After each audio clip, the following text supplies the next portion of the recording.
Hello everyone, this is Sam Balsara here once again, and I'm here to present to you Advertising Age's show, Advertising Unicorns. In this show, we feature some of the well-known people from our world, the world of marketing, advertising and media, who you've all heard about, and our attempt is to try and dig a little deeper and take out a few nuggets that you probably didn't know about them. So my guest today is obviously an ad man, but he's much more than an ad man. He's a lyricist, a screenwriter, a poet, a Padma Shri recipient, and a very dear friend of mine. And by now, you don't need to guess who it is. None other than Prasoon Joshi. Hi Prasoon. Hi Sam. Thank you for giving time for this interview. Pleasure. Always pleasure to meet you. So you're just back from Cannes? I just came back, yeah. So tell me Prasoon, I've always wondered, I thought I wore many hats, but you take the cake, right? So how do you manage between your advertising job in India, advertising in APAC, poet, films, lyricist, screenwriter? So, I mean, does it just happen, or you have some compartments in terms of time and schedules that you allocate, or you just take it as it comes? Or you have 20-hour days? No, I definitely work more than, most people. 8 hours. Yeah, I mean, I've definitely worked more. And I definitely subconsciously compartmentalize. I might not be overtly compartmentalized, but one thing I've realized, that whatever you do, if the project drives you, you'll find the time. You'll find the time. If you take up things which actually don't interest you in the first place, you will find it a burden. You will think, how do I deal with it? It is a burden on my shoulders, and I'm feeling overwhelmed with it. But if you're driven by it, if you feel a sense of satisfaction, then it comes into the rhythm. So I have found whatever I take up, the one prerequisite is that I should be excited about it. So some external energy you start getting. I feel that's wonderful. So tell me, how did advertising hit you, or what got you interested in advertising a long time ago? I stumbled upon the profession. Otherwise you were a deeply intense person writing poetry, yes, and that sort of stuff, yes, right? I was writing poetry and I got published very early. My father didn't have to sort of drill it into my head that you can't survive on poetry. And you were surviving on poetry? I was. Until what age? I wasn't surviving on poetry. That's why I'm saying I was writing poetry. Oh, you were writing. My father didn't have to, like conventionally what will happen is your dad will drill into you that poetry is you need to do something. Poetry is not going to completely sustain you, and you have to, if you want to sustain it, you will have to find something. So I got published early, and I realized that especially poetry, nobody buys poetry that much. You can't purely survive on poetry. So I started looking for, and I ended up doing MBA. When you wrote poetry, where were you? I was born in Uttarakhand, so hilly small towns of Uttarakhand. Which town? Almora.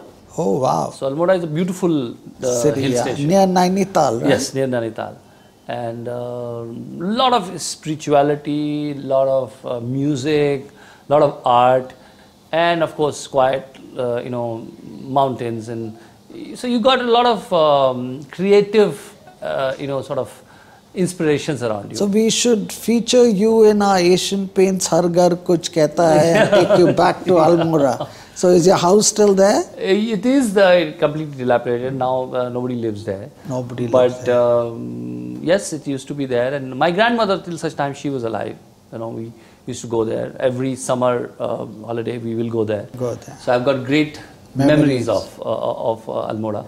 And then advertising, how did it come about? So advertising happened pretty later in when I did MBA from IMT Ghaziabad. So again, for a poet to do an MBA is because I realized that's you have to. So I have to do something professional, and had no clue. I will find a profession like advertising. It's only those days when in the marketing, that Philip Kotler book, that 4 P's of marketing were taught, and we were talking about promotions. And then case studies started coming. I said, there is something called advertising agency. I mean, the people do conceive ads, and what is it about? So I did my summer training in those days in an agency called, those days called Trikaya Grey. Now it's called Grey. In Delhi? In Delhi. And those days, brilliant creative minds were there. That's the reason I sort of chose to go there. Chris Rosario, Freddie Birdie, Naved Akhtar, you had Mahesh Murthy, you had Preeti Vyas, you had Vikas Gaitonde. You had very many eclectic set. Yeah, very great set of people, and I'm fortunate that I sort of went to that agency and I realized that there is something, and I went to the client servicing as an MBA summer trainee will go. Summer trainee, correct. And I sort of got attracted and I started writing copy there, and also I was bilingual. See, there were very few bilingual people those days. The television was tiptoeing into our language. And television needed people who were bilingual, who could understand. And here I was, who was understanding sort of marketing and you understood jargons and could write in people's language. But Trikaya in those days was a very English agency. Very English. So I had even more sort of opportunity to be able to tell them that you can think like this. And they said, wow, this guy has something unique about him, So then how did Ogilvy happen? So I finished my MBA. After that, I was becoming clear in my head that I want to be in advertising. Advertising this is a profession where they are paying me to have fun. Okay, so I consider writing fun those days, I still do. Then I went to Ogilvy. And, that was your first job? Yes. And again in client service? No. Or by that time? By the time I was hired, they said, why don't you become a junior copywriter and we'll see. And then... In Delhi? In Delhi. And then ball started rolling from there. So, what was your first published ad? My first published ad was for Modi Truck Tire. From Ogilvy? From Ogilvy. No, before that I did some work. I'm not considering them because they were, somebody else's campaign. I will just do one ad or one line. Okay. Because I was kind of a freelancer those days when in Trikaya. But Ogilvy, it was Modi Tire, and it was a tire mard to kaisa dard. Arre wah. That was the line. It was about a muscular tire which would go, So when I wrote the first sort of audiovisual. What has dramatically changed in the way one conceives of an advertising film today than when you... See, when we have very few products, if you have very few brands, the choice is limited. The category benefit can work. But when you have many choices, then you have to build brands. And the brands have to be then more nuanced in their approach. You have to find a life truth with which you can position them. Position, like in McCann, we have truth well told. Now that truth is very important. It's become more important than ever before. That you find something which resonates with has contextuality. What are people looking for? I think a bare minimum performance of tire is not something which people are enough. people are looking for what is that, more, which gives, is it that, longevity, is it that shock absorbing quality, is it that endurance which you are looking for. There are the more layers to what people want, because you are talking about mind, and you want to reside in, and later on realize that brands reside in the minds of people, the hearts of people. There is a connect. It is not just a plain sort of product. Product is just a physical entity. But there are images people consume, there are thoughts, there are emotions which are attached to a product. That's what makes a brand. From a product, you make it a brand. So those things you gradually learn. Yeah. So tell me, when you decided to leave Ogilvy to join McCann, Yeah. Ogilvy was already quite a talked about agency, right? That must have been a tough... Yeah, because I was heading the creative of their hottest office, Ogilvy Bombay. I was their creative head overall. Yeah. Which year was that? That was in the year from 98 till 99. I think I started heading the creative then, and 2002 when I left. So I also was working closely with Piyush from Delhi when I shifted to Bombay. Then Piyush and I worked very closely with Piyush. Piyush is actually instrumental in shifting me from Delhi to Bombay. He felt that there were a few clients which actually required me, like Asian Paints, like Cadbury. These especially those. He felt that I should work and come and work on these brands. So I came to Bombay. And then I sort of subsequently started heading the Bombay creative operation for Ogilvy. And then I came to McCann. So it's 15 years now at McCann, right? Not 15 years, from 2003 to now, so 14 years. Yes. So let's move from brands to films. So how did films hit you? I mean, what was your first work for a film, and who approached you, or did you approach them, and how did it come about? It also, again, I stumbled upon it, and poetry has been, as I told you, I was published very early, so a lot of my poetry collections were out. While I was in Delhi, I already collaborated with musicians and did write songs. Some lyrics. Yes. There was a band those days called Silk Route, so it's a beautiful band. So I almost was part of their band, and we collaborated and we did the album, which was my first sort of commercial work. Before that it was poetry. So it worked very well, and in those days... You mean the album sold? Yeah, the album sold very well, and it became a cult in those days in indie pop. The Boonde album was very good. And then I collaborated with Shubha Mudgal ji. Shubha Mudgal and me did 2 albums together, where Ab Ke Sawan, with another musician called Shantanu Moitra. So that also worked. So that was my work in Delhi already. So when I came in here... the heart of Bollywood. Yeah, I got a call from Rajkumar Santoshi one day, who said that I think Mr. Bachchan heard my work, and there was a women-oriented subject, which was Lajja he was doing. It was a large film, the subject was women. And I had done an album, a women-centric album called Man Ke Manjeere. So he heard that and he said that, he would like to write the title song of this film, and Mr. Ilya Raja is a musician, and you'll have to go to Chennai. So I said, let me experiment. So I have never written a film song, let's see. And simultaneously I met Aditya Chopra, and another film was coming up called Hum Tum. He said he liked, again, some of the pop music work he heard of me. So it went on from there. More people happened. Amir I met, and Amir sort of said, why didn't you write dialogues? Those days, the Rang De Basanti was the film. Yes. So I got involved with the script of that, and I wrote dialogues of that film, and the songs of that film.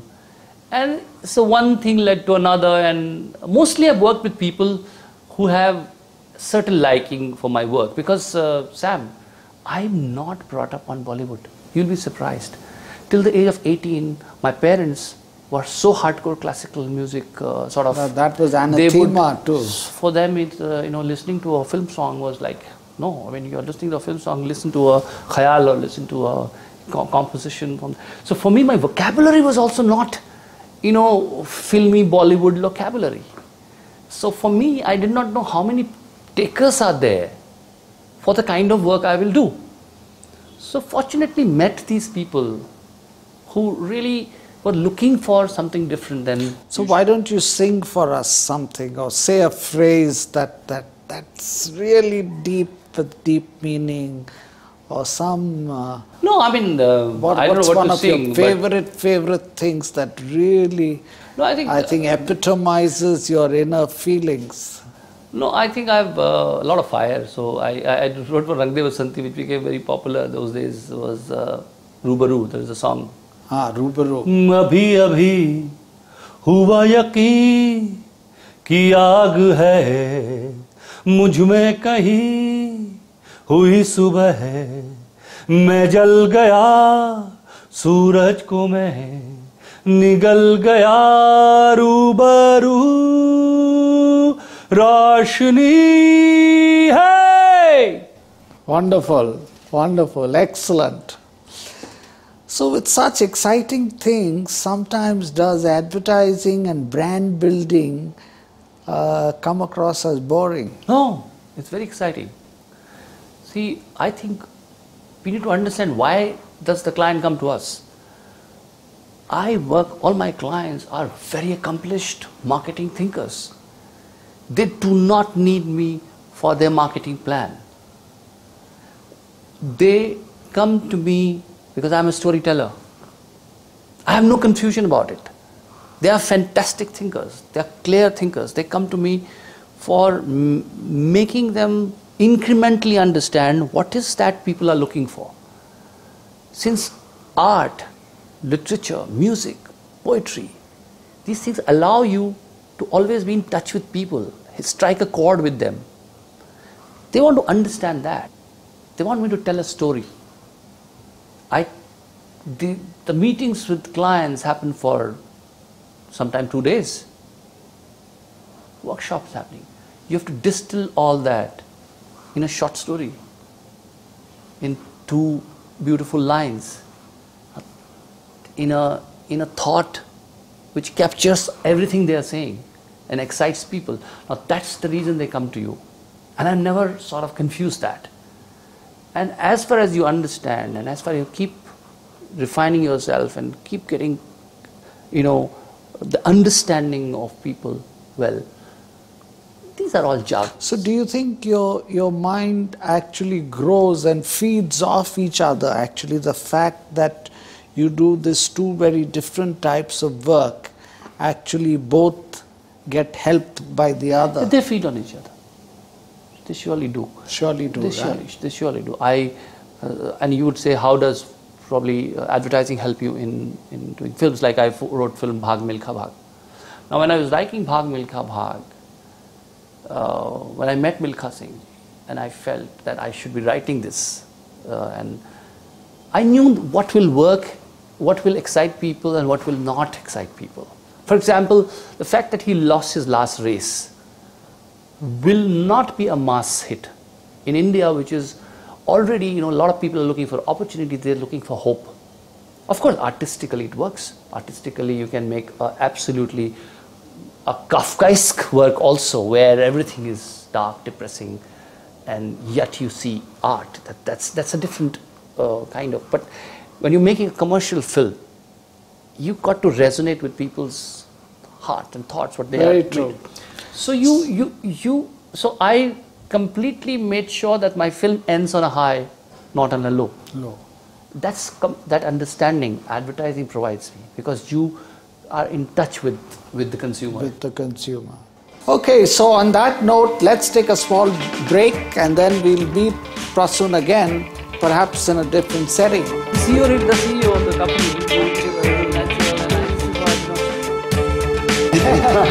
company.